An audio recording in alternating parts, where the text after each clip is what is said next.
एक शहीद हो गए थे, उनका आज एक प्रोग्राम भी है, तो उसमें भी शामिल होंगे। किसान आंदोलन चल रहा है सर, खनौरी बॉर्डर पे भी बैठे हैं और शंभू बॉर्डर पर भी बैठे हैं। किस तरीके से देखो, हमने ये कहा कि सारे लोग आपस में बातचीत करो, अलग अलग चलोगे। अगर बात वही है कि बटोगे तो लूटोगे, यही है, सबको इकट्ठा रहना पड़ेगा। और हमने पिछले 10 महीने पहले से ही, जब वो आंदोलन शुरू हुआ, जब से ही उनको कहा कि एसकेएम और सब लोग इकट्ठे जाएं, दिल्ली की कॉल कोई भी अलग अलग ना दे। कोई यूपी वाले कॉल दे देते हैं कि दिल्ली चलेंगे, कोई राजस्थान वाले कहते हैं कि हम भी दिल्ली जाएंगे।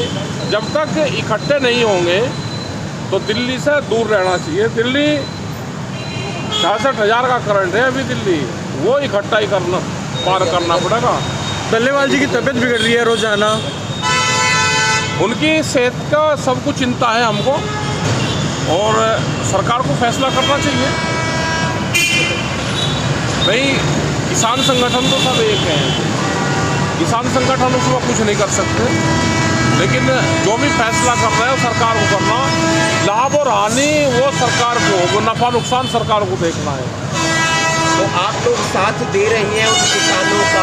नहीं, हम तो साथ ही हैं सर, वैचारिक रूप से तो सब साथ ही है। नहीं, लेकिन उनके साथ सपोर्ट में खुद के नहीं आ रहे तब? ऐसा नहीं, जब तक सारे इकट्ठे नहीं होंगे। भाई, इकट्ठा होना, जो लोग दिल्ली से वापसी आए थे वही लोग दिल्ली की अगर तैयारी करनी तो सब लोगों को इकट्ठा होना पड़ेगा।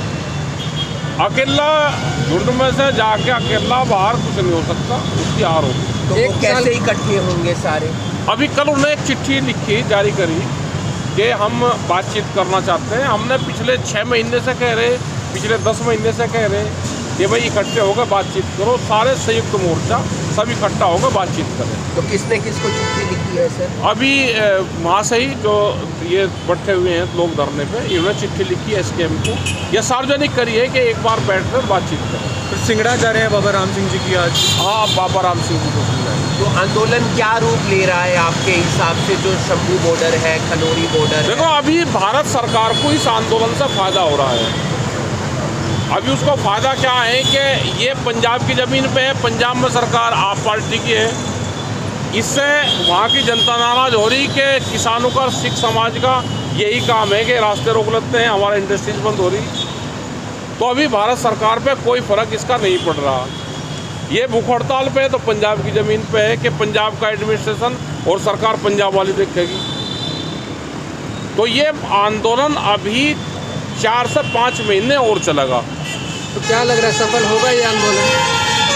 अभी ये तो नहीं पता कि सफल होगा, अकेला अकेला क्या सफल होगा। जब तक इकट्ठे नहीं। डल्लेवाल जी को कुछ कहना चाहेंगे? तबीयत वो बिगड़ रही है। तबीयत बिगड़ी तो सामाजिक लोग हैं, सब लोग बातचीत कर सकते हैं। डल्लेवाल जी को क्या कहेंगे, अभी तो वे इसी स्थिति में है कि उनको कहने की भी स्थिति में नहीं है। और जहाँ तक वे जा लिए वहाँ से कोई वापसी हटना अब नहीं लगता कि वहाँ से आदमी वापसी आएगा। अभी तो आप भी गाजीपुर पर बैठे हैं या बैठे? नहीं, हम नहीं बैठे। अभी हमारा कोई प्रोग्राम गाजीपुर का नहीं, हमारा कोई प्रोग्राम दिल्ली का नहीं है।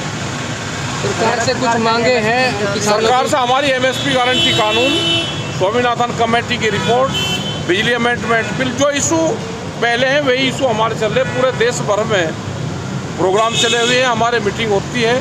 और जिस तरह से यहाँ के मेंबर पार्लियामेंट ने बयान दिए कि 750 लड़की गायब है, तो उनसे जानकारी जरूर करनी चाहिए। और इस तरह के उलझुल बयान किसानों के खिलाफ नहीं देने चाहिए। और अगर उनके पास में कोई जानकारी है तो अब तक उन्होंने जानकारी क्यों नहीं दी? तथ्य छुपाना भी जुल्म है, उस पर भी धाराएँ लगती है। अगर उनके पास में कोई जानकारी है तो जानकारी सरकार को दे।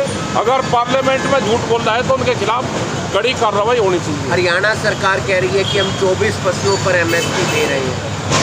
झूठ बोलने में इनसे बड़ा कोई माहिर नहीं है। झूठ बोलने में बीजेपी की सरकार नंबर 1 पे है। शिवराज सिंह चौहान कृषि मंत्री हैं, वो कहते हैं हर मंगलवार मैं किसानों से मिलता हूँ।